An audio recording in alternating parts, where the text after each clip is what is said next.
Hello friends. तो आज हम देखेंगे हमारा जो डेटाबेस है वहाँ से हमें जो डेटा है वो ब्राउज़र में हमें रन करवाना है या शो करवाना है तो हम कैसे करवा सकते हैं। तो सबसे पहले हम शुरुआत करेंगे लारावेल से।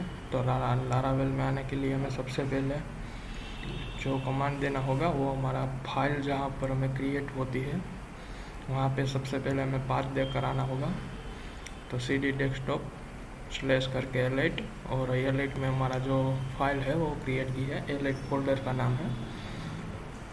उसके अंदर एक हमने न्यू फाइल क्रिएट की है, लारावेल न्यू सेकंड नाम की फाइल हमने जनरेट की है।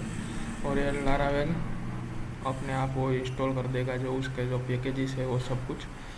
और वो सब होने के बाद हमने यहाँ पर एक कंट्रोलर क्रिएट किया है, PHP आर्टिसन मेक कंट्रोलर और उसका नाम दिया है मेंबर कंट्रोलर। वो सक्सेसफुली क्रिएट हो गया है। और उसके बाद हमने ब्राउज़र में रन करने के लिए कमांड लिखना होता है, PHP आर्टिसन सर्व करके। और ये कमांड रन करने के बाद हमें एक पोर्ट जनरेट करके देगा 127.0.0.1। और उसके बाद ये पोर्ट आने के बाद हम अपनी ब्राउज़र में लारावेल को अपनी ब्राउज़र में इस पोर्ट से हम क्रिएट कर सकते हैं।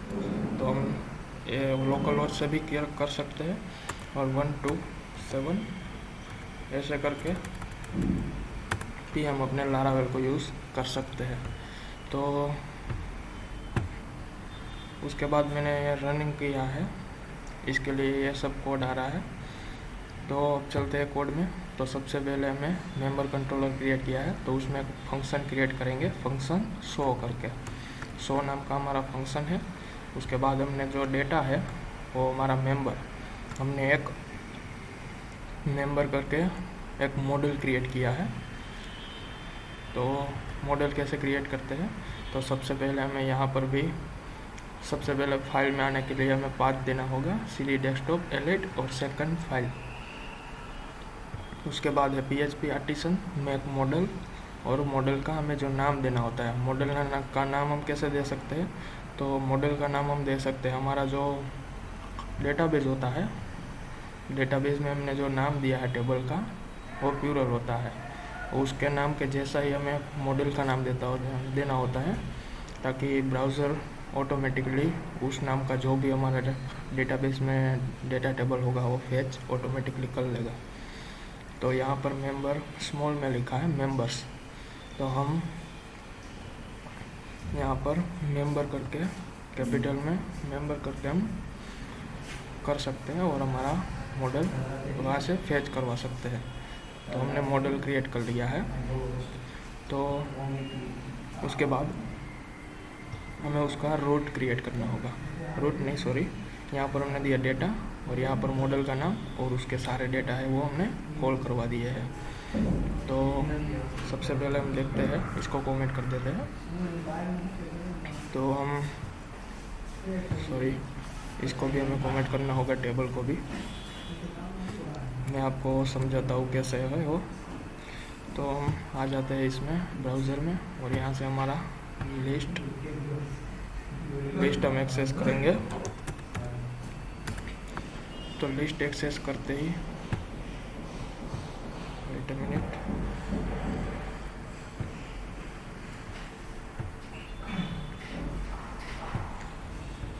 यहाँ पर डॉलर डेटा नहीं, रिटर्न लिखेंगे हम। तो रिटर्न में हमें वो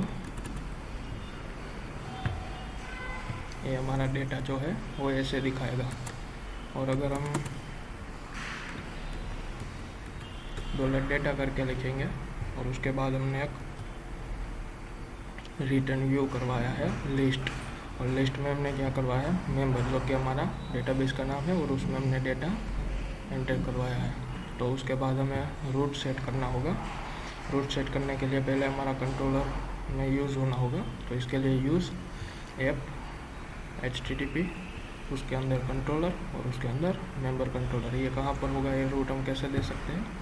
तो यहाँ पर आएंगे तो ये ऐप है, ऐप उसके अंदर HTTP HTTP के अंदर कंट्रोलर्स और उसके अंदर हमारा है मेंबर कंट्रोलर। तो ऐसे हम 5 देंगे। उसके बाद हमारा रूट गेट करेंगे, रूट : गेट, यहाँ पर लिस्ट देंगे, यहाँ पर मेंबर कंट्रोलर और यहाँ पर इसका 2 पैरामीटर है क्लास, और ये हमारा फंक्शन का नाम पास करेंगे।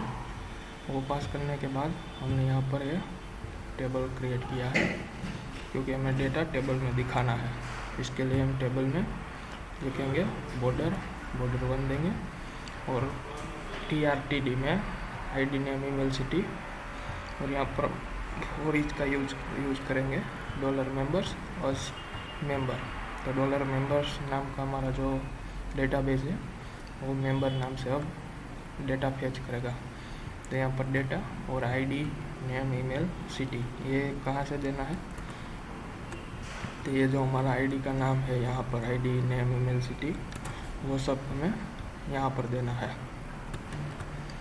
उसके बाद एंड फॉर ईच कर देंगे, और ये सब होने के बाद अब हम अपने ब्राउज़र में चल के इसको एक्सेस करेंगे, तो हमें ये ऐसा टेबल फॉर्मेट में और डेटा फेच करके देगा।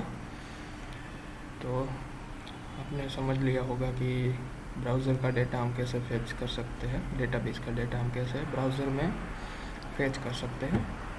तो आज के लिए बस इतना ही, आगे हम और डेटाबेस के बारे में जानेंगे। Thank you, happy coding.